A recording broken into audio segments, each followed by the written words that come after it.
So, ayan nga po, pumunta pala kami sa isang mall dito sa Ayala, Manila Bay.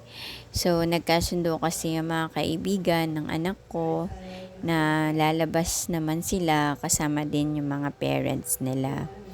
So, ang maganda lang sa kanila, no, kasi since grade 7, magkakaibigan sila, and then nung grade 8, kahit magkahiwa-hiwalay na sila ng section, pero still solid pa rin yung pagkakaibigan nila. Kaya po every time or di kaya after ng mga exams nila, so lumalabas po kami para magkaroon din ng bonding.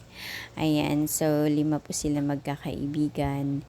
And until now kasi napapanatili pa rin nila yung magandang samahan. Minsan sa online, sabay-sabay sila nagre-review. So yun yung maganda po sa kanila talaga. And sila na rin pala nag-decide kung saan nilang gustong kumain.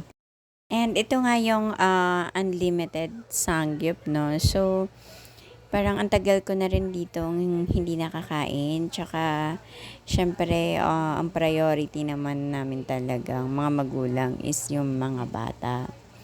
Ayun nga po, so after nito, pagkatapos ng kwentuhan, ayan, ganyan, medyo tumagal din po talaga kami dito kasi wala naman pong oras. Walang limit as long as kaya nyong ubusin yung food.